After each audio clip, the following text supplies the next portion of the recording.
Hello everybody, welcome back to another episode of the Boks Office. We are 2 from 2 against New Zealand. The Freedom Cup is here. Cape Town was buzzing. Skalkberger, Jean de Villiers join me at Bishops, and we've got a surprise for you too on the Boks Office, which is now open.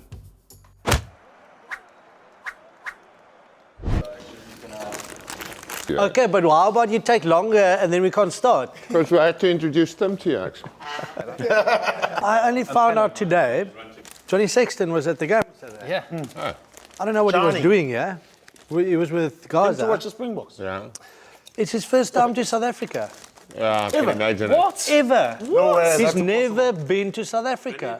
Like I said, the Boks Office is now open. Skalkberger, Jean de Villiers, and a man that's made a splash in South Africa, promoting the country, promoting the Springboks, promoting South African rugby from EggChaser's Tim Cocker. Tim, welcome to South Africa. Oh, sorry. What you got there? No, you can have it. Left hand. Yeah, exactly. Be careful now.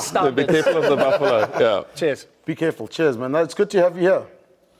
It's awesome to be here. Yeah. I didn't think of myself as promoting South Africa or South African rugby. I'm just interested, but it's interesting that you think that that's what I'm doing. I Yeah, think that's how it's it come was across. the podcast from Table Mountain that did it for me. We are obviously on a tight budget here. So we've got to sit in this room every Tuesday, Monday, whenever we get a space. How was it shooting from Table Mountain? Was it any good? Yeah, like I say, I've got a professional setup. None of these lights and cameras, just my phone. Your phone. And the one part of Table Mountain where it wasn't blowing a gale. Mate, how beautiful is this place? Views everywhere. How did you get the pink slip to go away by yourself to watch 4 rugby games? She's a keeper, right? Yeah, she's a keeper. Yeah, two teenage kids as well. So, I know. in fact, I was a bit concerned because I was at the Island tests, Loftus and in Durban, and she was like, "Yeah, do both." I'm sort of slightly nervous. Is there something going on at home? How do you spot the pommy in South Africa? For the shorts. He's got a beanie. He's got a hoodie. He's wearing shorts and a Well, he's t-shirt. from Manchester. He hasn't seen the sun. Like, the summer hasn't lovely, arrived. lovely summer. Lovely UK summer we have here. Thank you. Yeah. Yeah. How many brandies and cokes have you had? Oh my! What is it about brandy in this country? Those boys on the look. My lips and skin is still ruined from last week. Yeah. 48 hours on the high veld, trying to keep up with those. How's the fellas. contrast? If you go to Joburg now, it's like brown and dry and like it's burnt. And you come here and it's all lush and green and there's oxygen. Yeah. They're just tough though. I don't know what it is. So in the UK, I mean, you'll know. You played there. A brandy, you'd have it late at night after a nice long meal with your friends. Go to Oh no, yeah, it's the fire starter. You start with the brandy. Yeah, that's at where 11 a.m. on a match day. Yeah. That's how we up the levels. That's that's where we get our voice normally, from the brandies. What have been your highlights here? Here, Not Cape Town, but just generally in South Africa. it's corny to say, but I cannot tell you how friendly the people are. It honestly feels like people in South Africa are so desperate for people around the world to see what they see and experience what they experience. And the welcome everywhere you go, people can't do enough. And as a result, I've had the best time. But just the rugby, man, just every level. What was it? Sorry, before we get to the rugby, was it your first time to South Africa? Went for the island test. For the island yeah. test. Okay, Yeah. so first time experiencing it at all. Yeah. So And South Africa. Every second month you've got it plugged in now. You'll be back in December, I But guess. the bush, the ocean, the mountains, wine. Do you like a bit of bush? Or I like a bit of bush. We digress. Jesus. how's the pound versus the rand? How nice is the rand when you're earning pounds? I bet- spend rands. I bet you saved as much money as you could when you were in the UK, right, Scott? It's still over there. So Never brought it back. Yeah. Started in Pretoria. What did you do in between the matches, obviously, from... Recovered from those guys in Pretoria. I spent a few days in the bush. Yeah. Incredible, first time up there. And then down to the beach. I was quite taken by KZN, I've got to say. Yeah. What do you guys think? That was a good day. The stadium experience is very good. Yeah, it's amazing. Mad party. Every single event. So obviously in the UK, in England, we just have Twickenham. Yeah. Allianz. Allianz now, what a name. Yeah. You've got to change, eh? Yeah. You got to Unless they get want to with sponsor me, in which case. Or us. Yeah. But it's such a different Allianz experience Boks wherever you go, Office. isn't it? Yeah. Such a different experience. Where did you love playing in front of? Now, like obviously Cape Town, Gas and Newlands for me. And I was a bit of a traditionalist still. So this new stadium is amazing, don't get me wrong. But I had some of my best memories growing up watching my old man play, watching the powerhouse of the 80s play. Sitting in the best seats in the house was Newland Scholar seats. You basically came out the tunnel where everyone used to run out and just dip to the sides. So you were, right there. And it's the first time we had the rugby smells, the rugby sounds, Newlands.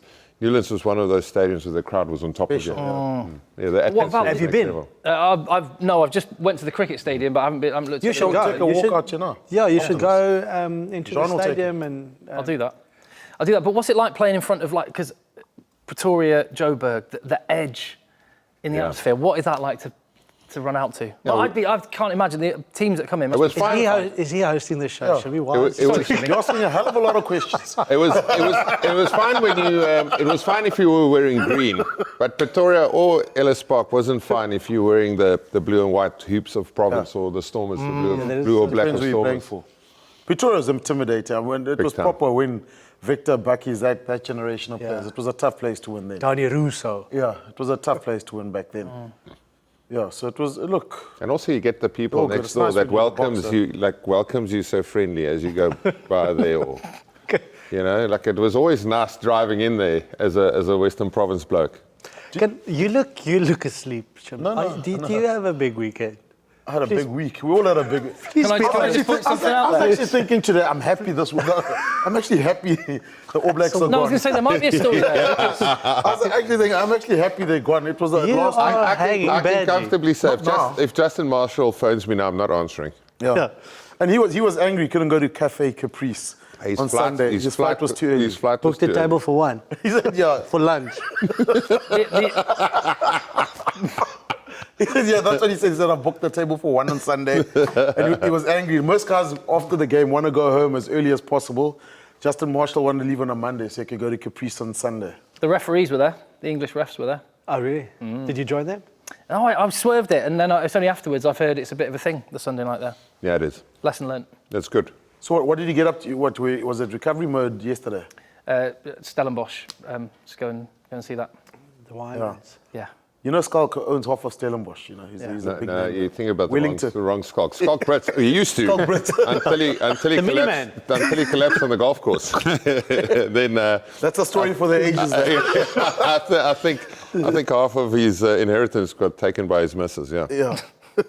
But I don't want to talk about that. Tell me, did you schoolboy rugby? You followed schoolboy rugby? Or you went to Craven? You went to watch Craven Week here? Well, yeah, because the test match was in Pretoria and Of course. Craven Week was just before it in Krugersdorp. I thought, well, I'll find out what's going on. And I was blown away by the quality and quantity. There's nothing like it anywhere else in the world. And the fact that, well, we're sat here at this school at the minute, the rivalries, the crowds, the standard of players, I was absolutely blown away. And it's no wonder that you've produced the players you do. And there's South Africans in every international team around the world, every league around the world, and we could sit here and name 3 or 4 Springbok 15s that would do a job. Yeah. Yeah, and it's all thanks to our schooling system and the rivalries. And it's been coming on for a long. Shimmy, you were across the road. Your son's here, but this was your big rivalry across the road. That story's Bishops. come and gone. You know? What story is that, Chivi? The school story. The school story, and then obviously me and John went to Paul. Who's sending his kids to sex? We It's never closest mentioned to him. that. It's closest to his... Yeah, but like it's a little bit far to drive to Paul. Yeah. But that like can be- John's making up for me. Like Joel is pretty much the mayor of Paul. You know, you go there on a But how nice golf. are You the go there on a surroundings golf day, and you Sacha's first got to playing greet while the he's from 1,000 people. Bishops, you know. Sacha's playing while I he's love from the Bishops. fact that, we love it here. on Q&A, Tony Brown, who's obviously a hard Southern man, you know, from Dunedin, said, like, Sacha's amazingly talented, but he's a bit cocky, so I've got to rein his neck in. Nothing to do with his schooling, has it? Have we still got this venue next week? Maybe we We do. Maybe we don't. Scott, this is when you shut up for the next 10 minutes, okay? You're getting I'll let my charged. beer. So you carry on, boys. We're getting charged triple. Which positions would you say is the most important? 9 and 10 is basically your most important decision makers on the field, right? Yeah. Yeah. Who So started where for we the going with Boks? it? Who started for the Boks at 9 and 10 on the weekend? 2 Paul Gym boys. You said it. I say Okay. I learned that up. This is when I keep this one I keep quiet. What are your thoughts been on Sacha though? I mean, Well, I mean, the footballing ability that guy's got, that comes from the English in him, right? Ben Oh. didn't take long. Thank you so much for joining us. What a player. Now he's English now all of a sudden.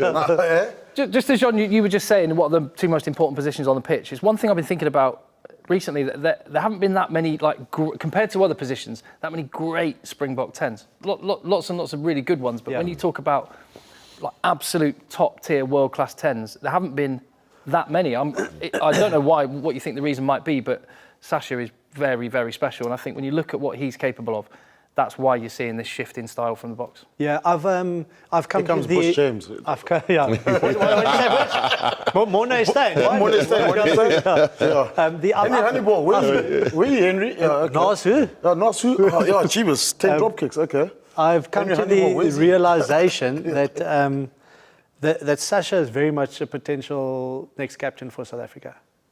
If you think age-wise, if you think his pedigree, in terms of leadership, You captain the under-20s, yeah. So, because that's a big question for me. Who will be the next captain? Because we've got a lot of guys that can do the job, but they're very much in the same band as age group than Sia. So, who's and obviously a Salman as well being capped now. So, be interesting to see the development there. Well, it happens. He'll definitely be one of the leaders. It happens as a 10. Yeah. As a decision maker that you naturally roped into sort of maybe in charge of their attack plays, whatever. But the captaincy thing, I think good teams have got a lot of captains. Yeah. And it sort of sorts itself out, Skalk.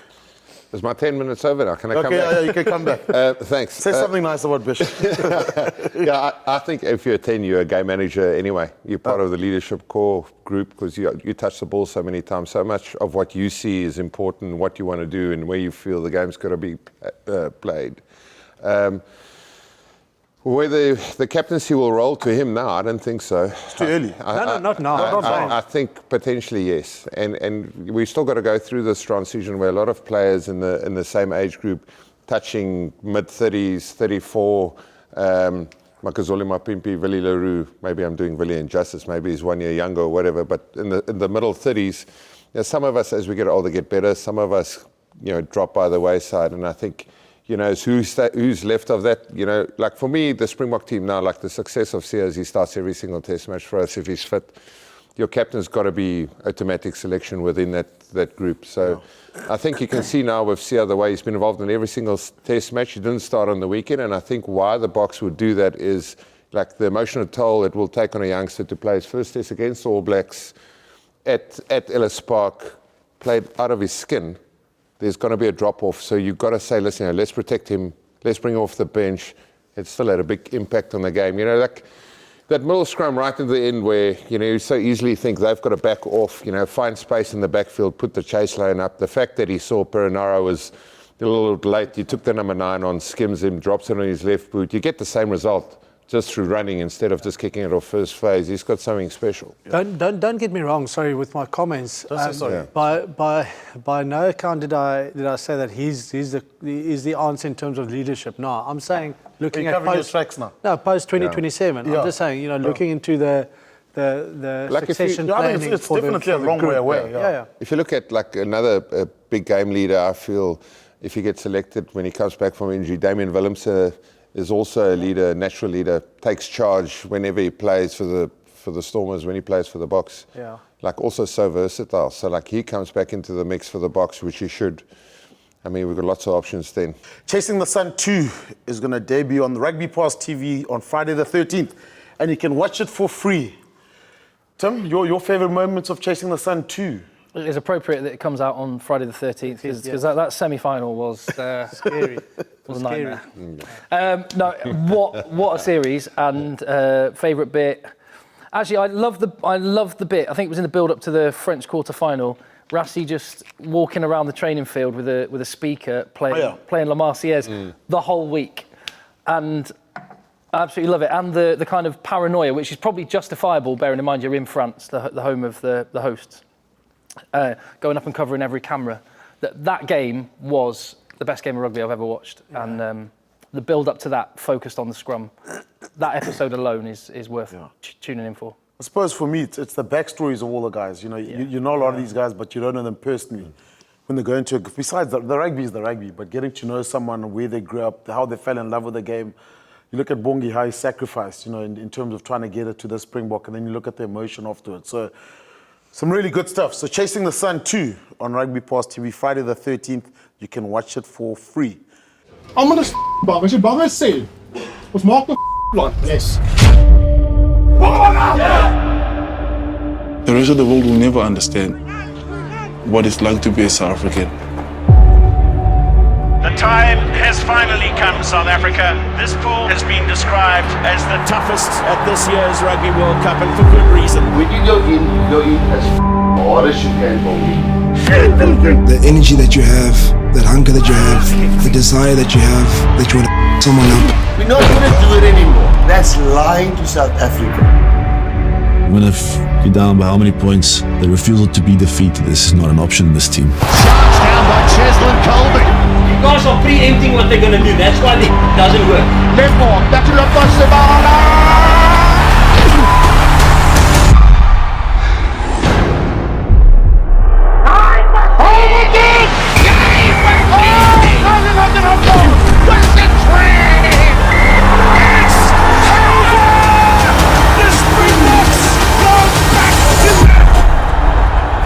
Once we get united behind one goal, we are very, very powerful.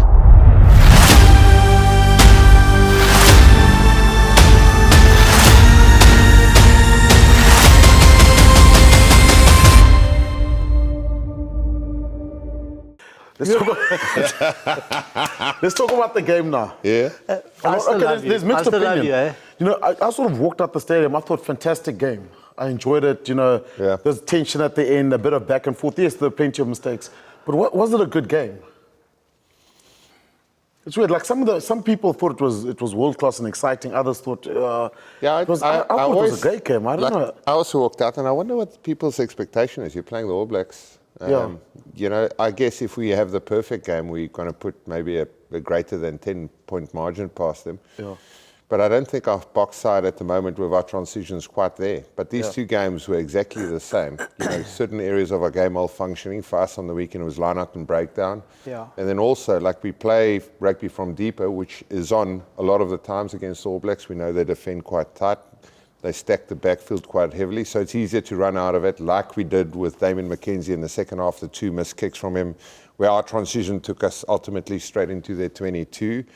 But we make a lot of errors in our own half, which gives opposition sides a lot of 22 entries, puts a lot of pressure on us in our defensive set. So I don't think it was perfect, but the big thing for us in the first test match was our bomb squad and the big change in energy that in the second game, yes, same sort of scenario happened to us, but then contrary to us and our approach, New Zealand didn't use the bench at all. Obviously, they brought their 3 experienced backs on. Leonard Brown came early, Perenara straight off the back, Bowden Barrett came on, but then Terrell Lomax got a yellow card in the 72nd minute. Should have come Amua didn't come on. He played when there was a HRA for Cody Taylor, who was exceptional by the way. They took Satiti off, which I thought was exceptional in debut. They put Jacobson on. So, same with Fletcher Newell. Yeah. Fletcher Newell got what did he get? Derry was still left on the bench. It was Derry. 3 players unused, if you count. Derry, Amua, and whoever was... Fletcher Newell got a few minutes. And Tunga Fassi came on right at the end. Tunga Fassi. So for me, if you go in the 2 games and you look at the last quarter, John said it so many times, New Zealand hasn't scored in the last quarter in the championship, which is normally where they came alive through their own version of the bomb squad back in the day when we used to play. I think that was the big difference in these 2 matches, is the effectiveness of our bench and the reluctance of them to use their bench. I think also, and you said it, the expectation. What would the expectation be from a fan watching the game? And I don't think you're ever going to have a perfect game. You're never going to have perfect execution in a game like this, because it's so physical, it's high intensity, it's 2 quality teams. And I think we were spoiled at the World Cup with the 2 quarterfinals that we saw. I think the New Zealand-Ireland quarterfinal and South Africa-French quarterfinal, those 2 games were as close as you would get to perfect games. of rugby to watch. But it hardly ever happens. So, it's a tussle. You're going to make mistakes. Test match rugby. It's test match rugby, So how do you adapt to that? And how would you be able to get the points in the big moments of the game? And I think the big moments during this series, if you want to call it that, between us and the All Blacks, we won the big moments. And that's why we, won the game. So to think that we can make that many handling errors, poor at the breakdown on the weekend. Line out. And line out. Was probably our worst in many years. But also credit to the competing element from New Zealand. But you take that into account and still be able to win. So it's not perfect, but it was nail-biting right till the end. Do you know what I think is really scary for the rest of the world, talking as an Englishman? Just as an Englishman, how's the World Cup semi-final for you? You're on the couch, you can let it out. Well, do you know what? The first 70 was incredible. The last 10, not so much. No, it's fine. No, go ahead. You're still just saying. going to my happy place again. What's scary for the rest of the world from that game at the weekend is I was watching that thinking, Rassie is willing to risk losing, doesn't want to lose, but he's willing to risk losing in order to get to a better place by 2027.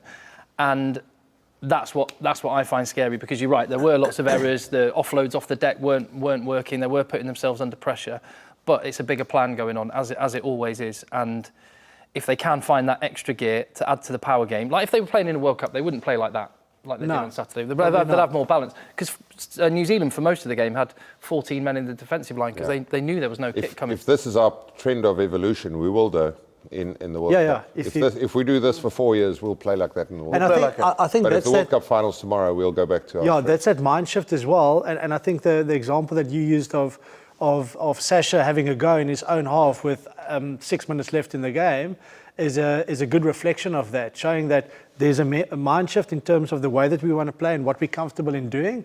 If you see the situation, if you see the opportunity, you attack it, not just revert back to the conservative. But it is, look, I think that just if we had to select, do we know what our best 15?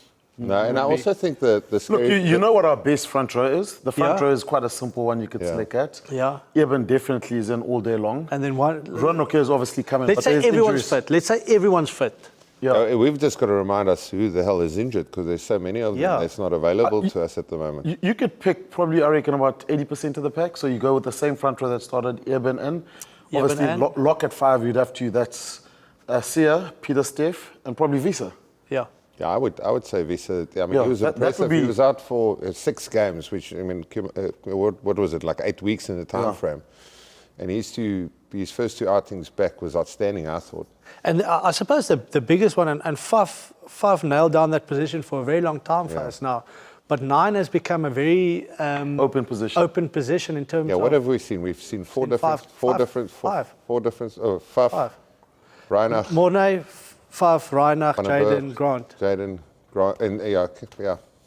And The changes at 9, 10, and 15. That was what we discussed posted. Do you think that worked out for the Springboks? Williams, Pollard, and 10, Billy. There's no concern. 1A, 1B, 9. I don't know. You've just named those 5, and I was thinking I don't know who I would pick if there was a Test match next weekend. Yeah. It's going to be really interesting to watch that one. Yeah, and you mentioned Willemse earlier, class player, and I wonder, with this style of play, and you'd be the best person to answer this, could he potentially be wearing a 12 jersey? See, I really like him at 12. Yeah. I think we are just so solid in terms of our midfield at the moment. And it's getting the balance right as well, because you've got these X-factor guys in the outside channels that can really do anything. You don't necessarily want the same in your midfield then, because they offer you something totally different. But I mean, it is so needed in the way that we want to play. So defensively, Damien and Jesse is just so strong. In terms of securing ball at the breakdowns, so good. Distribution, good. The ability to attack when needed as well, and then to distribute to the outside channels. So I like Damien at 12 because I think he's really good in beating someone one-on-one, but not when he's got time. He shouldn't be thinking that's why I wouldn't want him at 10. Fullback. He's got too much time. Damien Willemse. Damien Willemse. Whereas fullback also, when he needs to run, you got some time to think about it.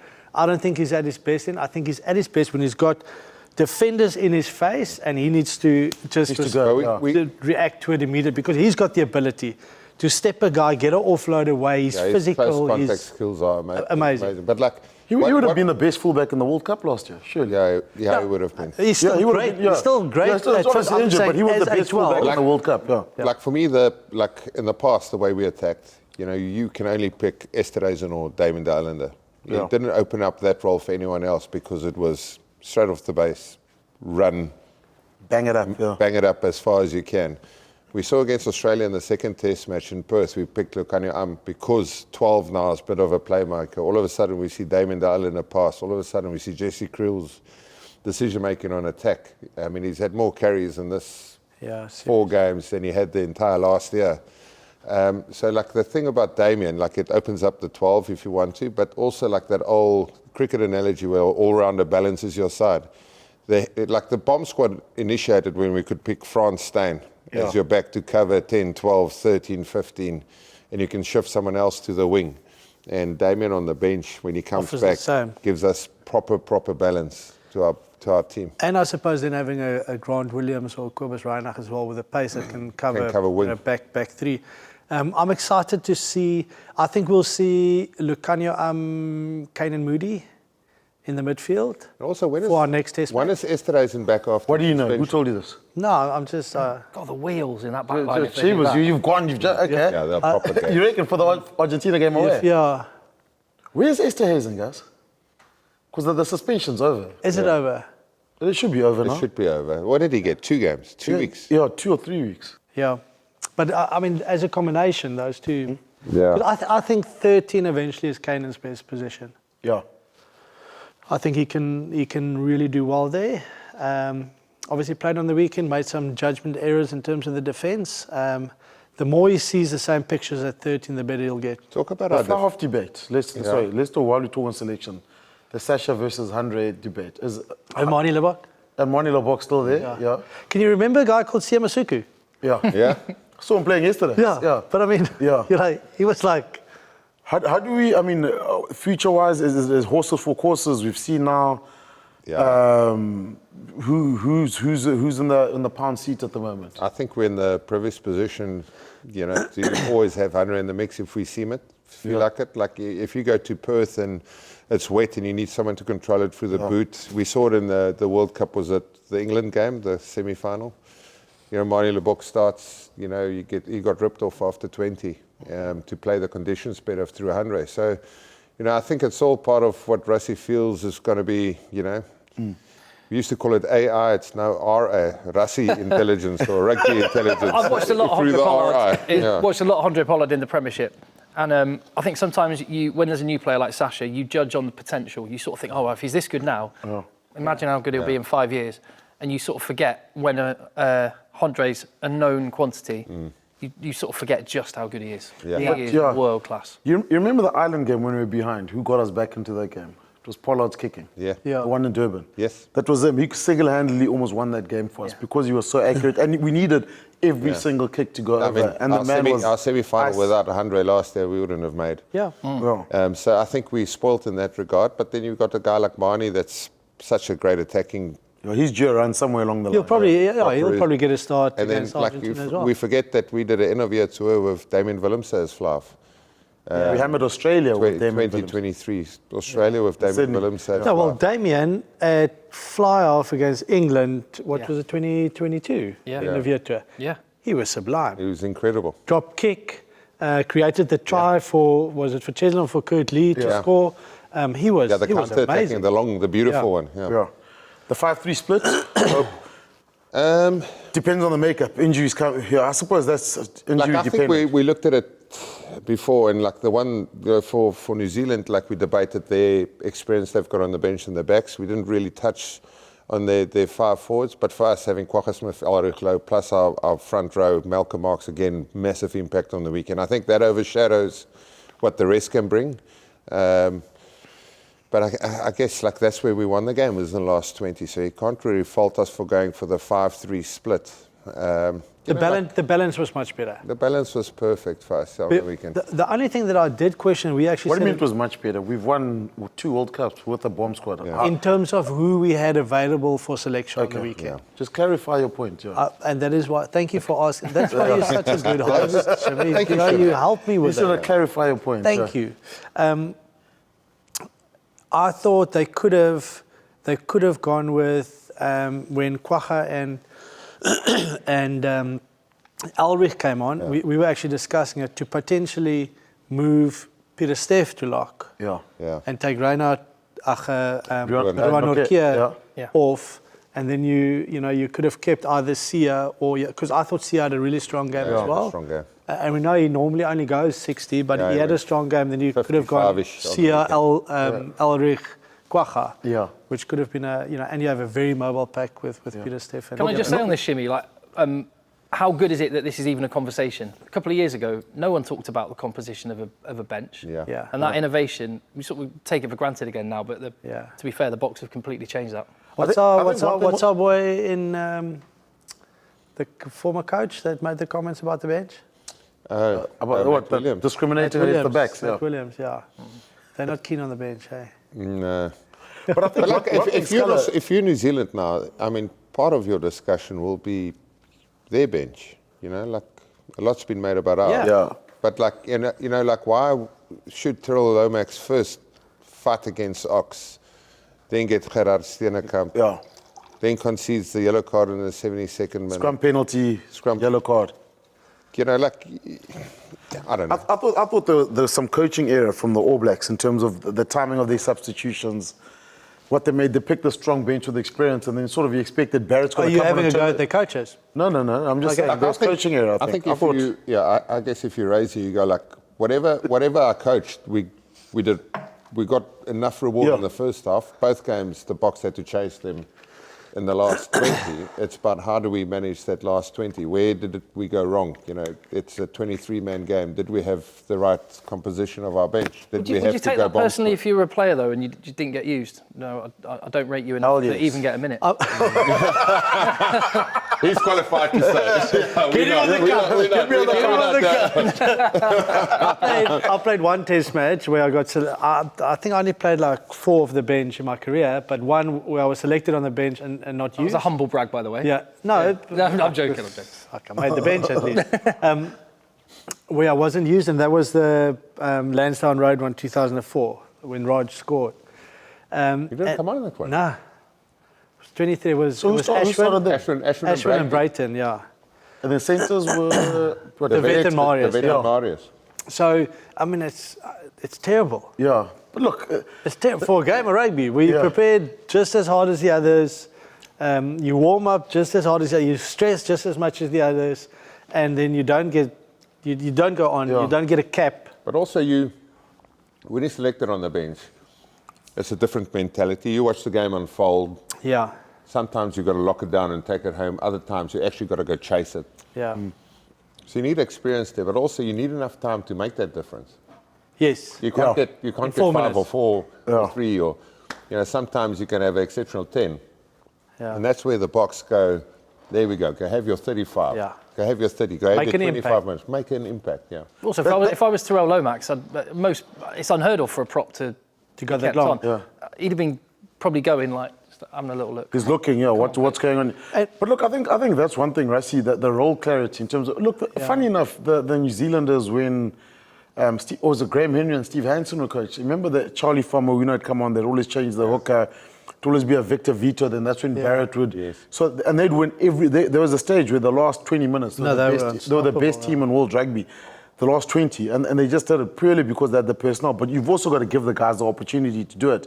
I thought Amor in a game like that would have been good because it opened up. He's a strong ball carrier. Derry with the lineouts could have helped out Barrett and taken a bit of pressure off him. So they definitely had the guys on the bench to make a bit of a change. Fletcher Newell's a good running prop. It was quite a high-paced, open game. I mean, you look at, obviously Barrett's captain. You can move him to flanker if you have to. Satiti had a good game. He got subbed by Jacobson. He's going to be good. Tupo Vai had an impressive tour, I think, of South Africa. Yeah, he played well. And then Yeah, I mean, it's easy for us to say now, but the margins are minute. Yeah. Tim, from the outside, have you seen a difference now? Obviously, with the Tony Brown being there, lots been said about him. Is it completely different to what you saw probably during the World Cup? Yeah. Or before the... Yeah, it's an evolution, but it feels a bit more like a revolution at the minute. It's kind of going, we're going to rip up what we've done, knowing we can come back to it, and we've got more in our locker. And I love the fact that they're committing 100%. And even when it wasn't working, that's the times when sometimes you can imagine a word goes, just let's go back to the power game and keep it narrower. They kept going. And I think if they persist with that, I think it is going to pay off. Old Tracy Chapman. Talking about a revolution. Oh dear. But it actually, like, I think what is 10 minutes. I think what is important in this is we'll have a look back at that game and go like, there's times where it was on to run and we bailed out of that contest. Yeah. And I think that's how you solidify this change in mindset. And then you've got to go, listen here, okay, when we are fresh, the skill set is X. When we are getting tired, our skill set is getting poorer. And so you've got to train the way you want to play. You've got to train that skill set, that decision making all the time. And sometimes we forced it to run back when it wasn't on. I mean, Villiers pass over the top into touch over Cheslin Colby, case in point. It wasn't on. Maybe stick that one up. But then straight off the back of that, there would be 2 or 3 opportunities for us to actually run it back at the All Blacks. And I think you've got to be brave in that commitment you've made, and you deal with the rest. I would say, like, our defence, for the first time, I saw 2 different line speeds. Soft and hard. Under Jacques Ninabe, it was 1 speed. Yeah. And I think we are still trying to know whether to go. Like when Lucano came on, quite clearly he's quite tight and went up. And he goes, but then you obviously create that dog leg where, Kanan or Cheslin's not quite onto that page, and then Villy closes in late, which is a disaster for the way we defend. But a lot of times now you'll see us actually go up, back off, get to the touch, and then allow us to come 2-3 times, which in the past we haven't had. So, we'll have to watch that space in the next couple of weeks. When was the last time New Zealand didn't score a try? Yeah. Razor, Razor's been now in charge for 7 games. Yeah. But I mean, they probably jumped on the flight to South Africa. They could have won both tests. It could have gone either way. Yeah, if you put your New Zealand hat on, you look at Ellis Park in it, lost the end. This one also still in it, and had opportunities there. Exactly what you said at the start. I don't know what fans' expectation is. I was in the press conference and the New Zealand journalists were giving Razor some. Yeah. It was a bit of niggle in the questions. Oh, really? Yeah. And I was thinking, what did you expect? You've just pushed the world champions close in 2 games. Could have reflected on maybe winning it. And you've had some generational all-time great locks. You've got maybe a year ago maybe the best 10 in the world. He's playing in Japan. 9. 9. Aaron Smith. What did you expect? So he was really. I enjoyed watching him and the way he defended his players. And they are going to get better. I mean, like a generation ago, you wouldn't sit here and think, the All Blacks is lacking a bit of depth in certain positions. And now you go through their team and you think they need players to come back from Japan and fold in. Satiti was impressive, but Shannon Frizzell needs to get back. Obviously Mohanga needs to go. You think Aaron Smith, the tempo he puts on the ball is probably needed. Cam Roygaard's injured, but he's only played a handful of test matches. Yeah. But I suppose if you just look in, okay, let's say he gets his wish list. Mohanga's definitely number 1 there. Frizzell comes back. Then you got Satiti. Then you could probably play Satiti at 8, which he played Super Rugby. Frizzell blindside, Severe there. Patrick Tupoluto comes in. Yeah. Then all of a sudden, Tupu Vai can come off the bench. You got Ethan de Groot starts. You got Williamson can come off.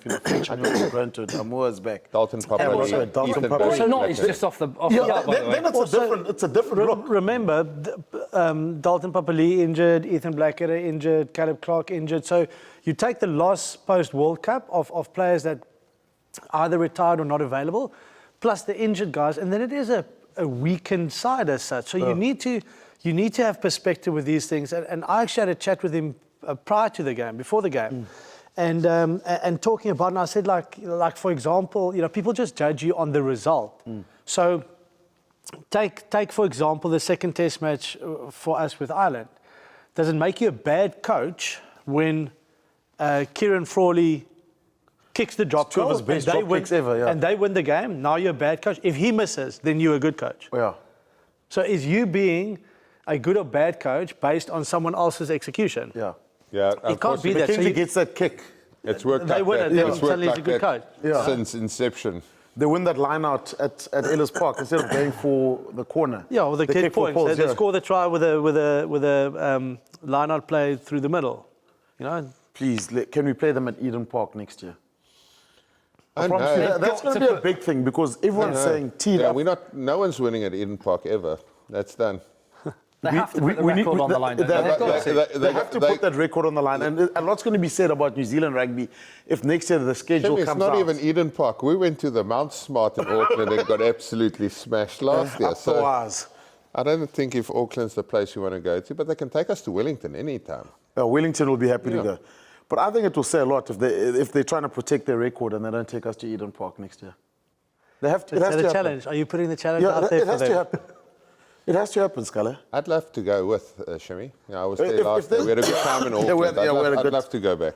No, if they back themselves and they believe in Eden Park, then surely you want to play the current world champions at Eden Park. If We that couldn't play happens, because of the Women's Soccer World Cup. That's why. That's why it was at Mount Smart last year. That's what I remember. That's Or right. the do year you know what before. pains me about this? If that game happens, that is the biggest game in 2025. And that of hurts Lions. me to say because it's a British and Irish Lions tour, yeah. Yeah. Yeah. Australia guys worrying, eh? Yeah. But just talk me through that game, okay? So, like, they were up 20 points to 3. 20 points to 3. With 30 minutes in. And then in the last 50, Argentina scored 9 tries. Is that Only 9, yeah. And they scored 4 in the last 8. Eesh. From the minute 72nd, they scored 4 tries against them. What Argentina team pitches up these weekdays? I mean, like, yeah, I mean, I don't even know where the Boks are playing. It's some small little town apparently. Santiago. Yeah, it's the same size as it's like going to Saldana up the west coast apparently. Yeah, I Tiny think it's town. where we played when we wore those red. That was Salto, wasn't it? Was it Salto? Yeah. It's something Santiago. I know Santiago's in Chile. Yeah. But it's something whatever Santiago. I checked know, it earlier never been. today. Well, they have to pull for them to stay alive in this championship. They need 2 of their biggest weekends in the history of Argentinian rugby. No, that's good knowledge. Yeah, they have to Yeah. because we're just a point short. That's it. 8 points. Eh? With 8 points up. Yeah, no, we just need 1 more point to wrap done. it up. Or 2 It's points. done. No. It's done. You reckon it's done? Eh? Yeah. It's done. I mean, it probably is. You can't see the box. Guys, I actually Not stole getting it the Rugby Championship on Saturday. I saw that. The trophy. The trophy. What do you mean? It was there at reception in the stadium. And I just put it in my He put it bag in his bag. and walked off. You're talking rubbish. No, he didn't. He did. So where's He it? did too. Where's it now? No, he Oh, you gave it back? he gave it back. He gave I it back. gave it back. He gave it back. Everyone forgot what took the Freedom Cup and forgot about it. Yeah. No, well, it was just standing there. So I thought, oh, well, we haven't seen it in such a long time. So I put it in my bag. Well, at least it's in good hands, right? Again, everyone's watching you. Yeah. Off I go. Cheers. We've got to get the video clip on. So, okay, now, Ireland, in your opinion, which was more intense, the South African series against Ireland or against the All Blacks? Hey, that Ireland. Who's the number 2 team in the world? I think Ireland are number 2. Oh. I do. And I wouldn't count France out of it as well. They never tour in these months. In the July test, they never tour because their league finishes so late, which is such a shame because I'd love to see France come in here and play. But I'd say Ireland and France are just behind the Boks, and New Zealand are pretty much there as well. Those Ireland tests were intense. Yeah. Proper test match. So you reckon? So if Ireland played New Zealand on neutral ground, who would win? I'd edge Ireland on that. Yeah. Yeah. But it happened at the World Cup last year on neutral ground in the quarterfinal. And New Zealand won. Correct. That was one heck of a game. So why are you changing them now? Well, as you've already That said, was last year. No, they've lost players. Retallick, Whitelock, obviously. Retallick, Smith, Yeah. Mwanga. And as you've already, the back 5 of the scrum for New Zealand just isn't as strong as it was a year ago. Do you think there's a point to put Ari Sevilla either at flank or bring him off the bench? I like him at flank, open side flank. Not off the bench. No, definitely. I think you put him at open side flank But then you need a proper monster, someone that could dominate at 8 and at 7. That opens them up with probably another lock like a Patrick Tupulu to do the ground. Isitolo at 8. A big ball carrying. Yeah, I think Tupulu was playing well for Auckland and then he got injured. So you put him in with Barrett. Let's say you've got Satiti, blind side is open. Then you can put him there. When you get that Tosi guy in the front row as well, you got him and Williams, 150 kilos. He's big, eh? I saw him doing fitness after the game. Tosi. That's a big human being. Yeah. Oh, and they're both converted number 8s as well. So they can kind of do that job. Hopefully we see him because he actually plays, but I'm not sure about his scrumming in terms of a test against the Springboks. Maybe, but his general play is incredible. But he's a big. What does he weigh? 140. Well, they're both about 140, 150. Yeah, in that ballpark. Yeah, big boys. Did you see him? Did you see him doing the fitness at the end of the game? I didn't see that. I saw Tamati Williams before the game, and there's a lot of meat there, boys. Yeah, wow, he's a big boy as well. The French. I'm glad I'm sitting here on the couch. Yeah. Guys, the future of the Rugby Championship, the long tour, it's obviously going to be every alternate year now with the long tours in between. Your guys' thoughts on those? Look, the long tour, I feel, is needed. It's exciting. Yeah. But what happens to the Rugby Championship now?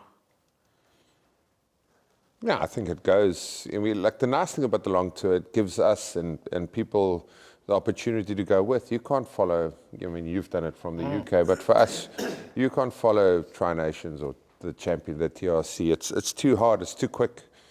You know, New Zealand and Australia, if you go out there and you know you're there for a month watching 4 test matches, it's the best thing in the world. I mean, all of us will pack our bags and come across and go visit some old mates across there. I think it's been called for quite some time, and you see how successful cricket can be through long tours, and I guess it's a welcome return to the long tour. Also, you know, for us as spectators, gives us a real opportunity to save up, you know, 2026, 2030 and go across to New Zealand. It's creating. Sorry, Tim. No. Let the guest speak. Let speak to him. I was going to say, I saw John Dobson, spoke to him earlier this week, and he said a brilliant phrase, which I think is perfect here. He said, "The future of rugby is the past." And I love how old school that long tour is. I love that it's tapping right into the roots and those midweek games against provincial teams. That can just add another layer. I love it. But I'm sure what John had to say. Well, I don't know. I'm just waiting to when I can speak. He's been us. Okay. We saw how short change we felt after the 2 tests against Ireland. Jeeves. The next week we were all going like, where's the decider? You know, where's the third one? I mean, that's the beauty of the long tour. John, okay. Are you sulking? Am I back in? Are you sulking? Put me in, coach. Go, you play. I think it's about creating experiences. You know, that you create a memory, you create an experience when you have a longer tour. There's a reason why the British and Irish Lions tours are so successful, because, you know, it becomes a destination. It's a date in your diary. You know, there's like a 4 or 5 week gap or whatever. You can go whenever. You save up for it.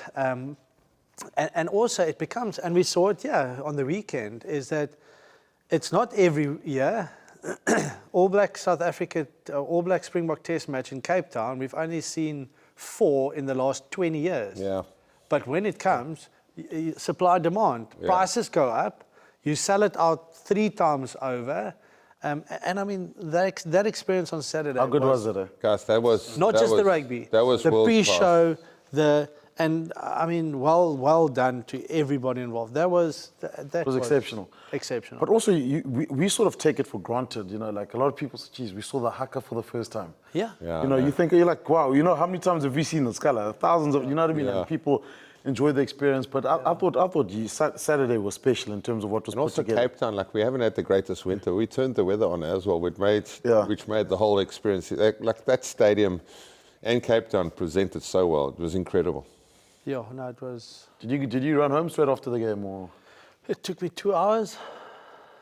Look, one thing they need to. I mean, they said that they're moving from Newlands because the traffic is too bad post game. Whatever. I think it was easier to get out of Newlands. Have you been able to get out that stadium and get onto the N1? Yeah, I know. Ish, my daughter. Scala, you? No, I had a few stops to make before I got home. It was very nice. We stopped a couple of stops all the way over the mountain. On that side of the mountain, and then, you know, like as per usual, you come across to Amar Valley, Mordor, where it rains 1,400 mils. in a month, it seems like nowadays. And then I had a few friends who was still, enjoying a late night brandy, and I stopped off. And Jimmy? No, I was going to ask Tim. Let me ask Tim. Okay, you ask. I'll tell you. You're the host. What? Went through a few watering holes. I kept getting bored. Which ones? I ended up in the Village Idiot. Okay. And left that just as Ardi Savia and TJ Perenara were arriving. I don't know, I had enough by then. I kept getting bought. What's enough for you? Well, I'd lost count, but I kept getting bought these little Springbok things. People kept bringing me those. Springbokkies. Yeah. You can't have too much of those. Yeah. Look, the only thing is that the stadium, they closed the corporate boxes 2 hours after the game. Yeah. Yeah, I mean, and we were still on TV. Yeah, we were still on TV, so you sort of get to the box and then last round, you're like, okay. Yeah. So I actually went to Hamilton's rugby club after. Because you love a freebie. No. You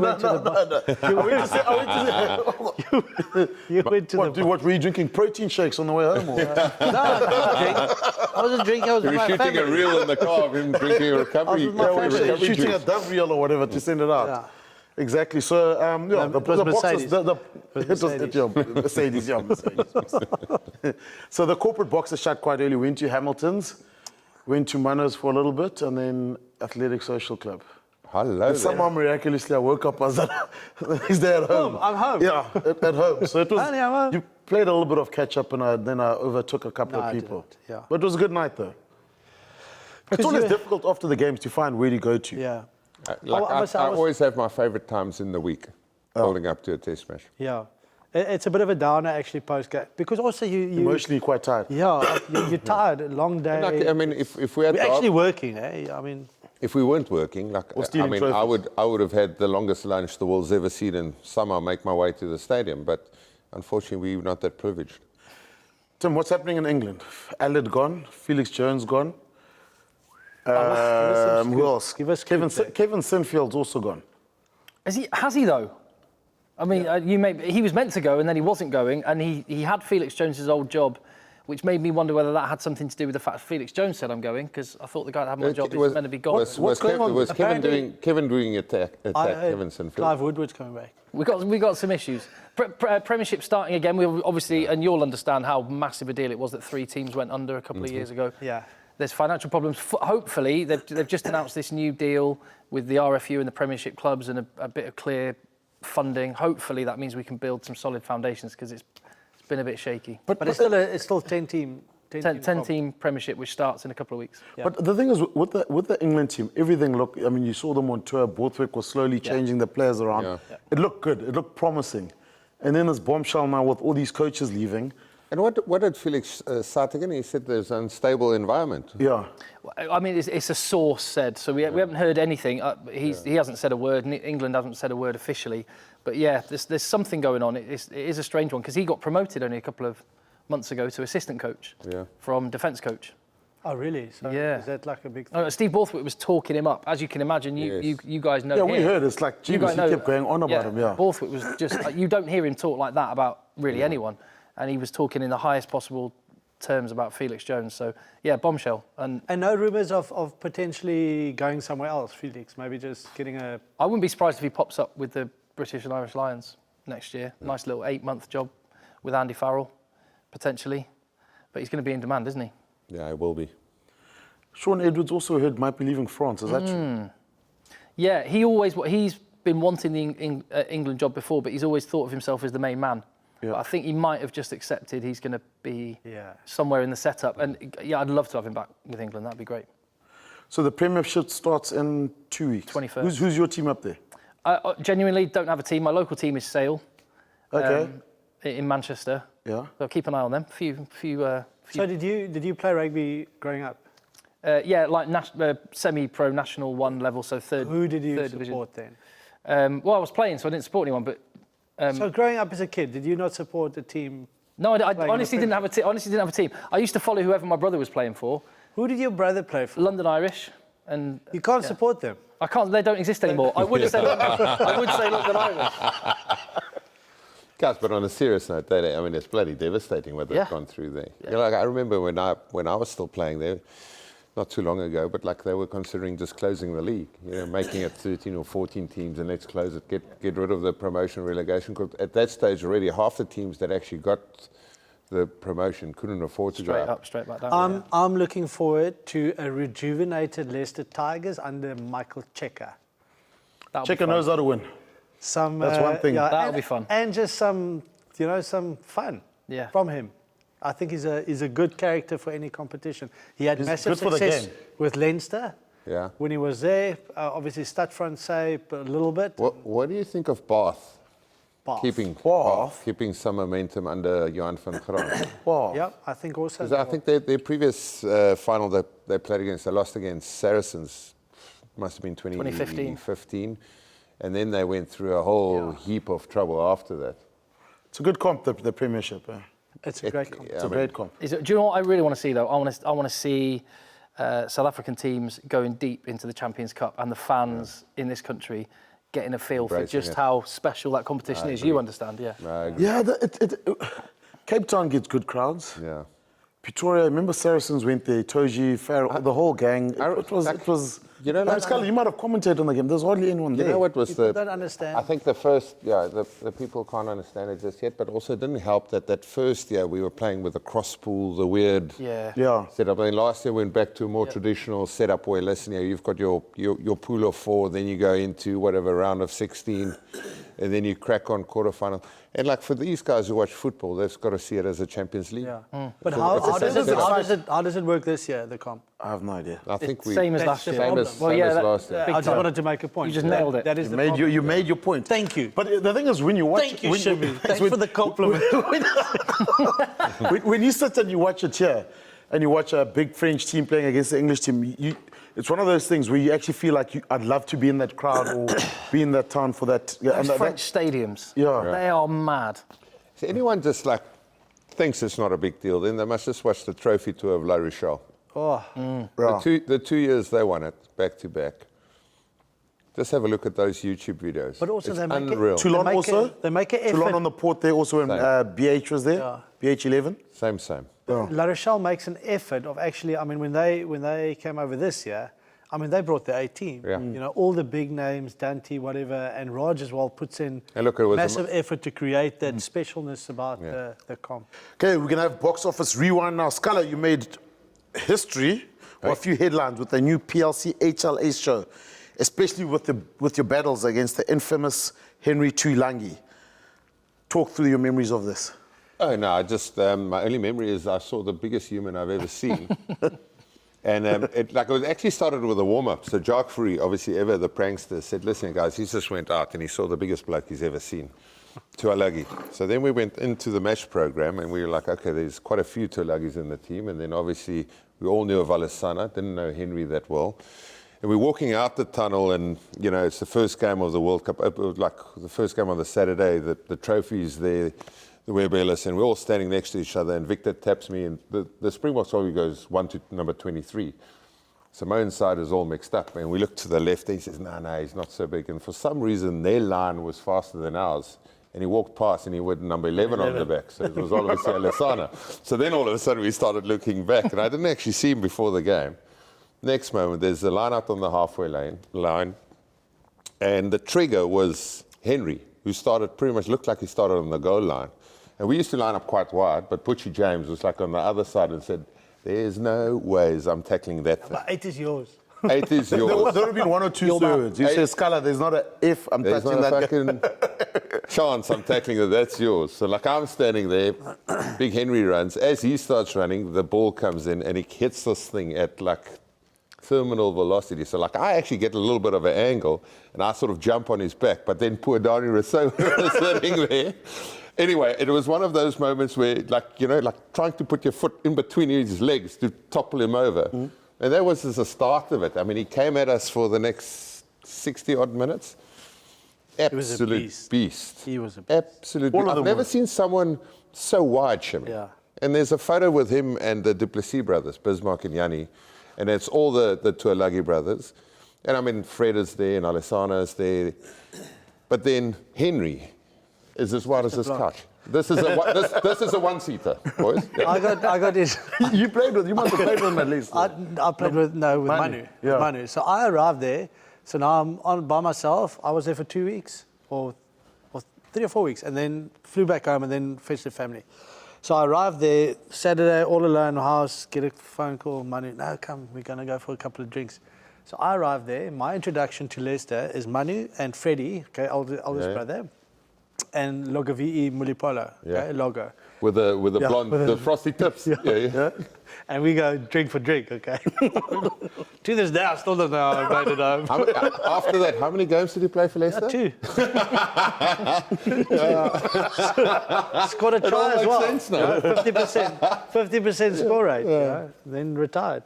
Tim, thank you very much. What are your movements from now? How long are you in South Africa for? Home in a Thursday night, Monday as we record this. So I don't know. You've mentioned up the west coast or north or whatever it is. I'm thinking I might head there. People from the UK. Well, people from the UK, they know Kruger and Cape Town. But if they do head one way, they head east. Go west coast. Yeah. There's lots still to do, eh? Yeah. Hermanus. You could go swimming with the sharks in Hermanus. I've seen the whales, mothers with their calves already in Hermanus. You've done Walker that? Bay, yeah, done that. Okay, and then go west coast. West coast, yeah. Best coast. Nice. Skalkberger, thank you very much. Timmy, thank you, man. Tim, thank you very much, man. Pleasure, Safe Timmy. travels back. Thanks for promoting the country. We'll be watching you on EggChasers also. I'll be back. JDV, you got the long trek back to Paul. Yeah. Hopefully you got a protein shake with ice ready in the coffee. Any more? That's it for the box office this week. We'll catch up after the Pumas game. The Springboks go to Argentina.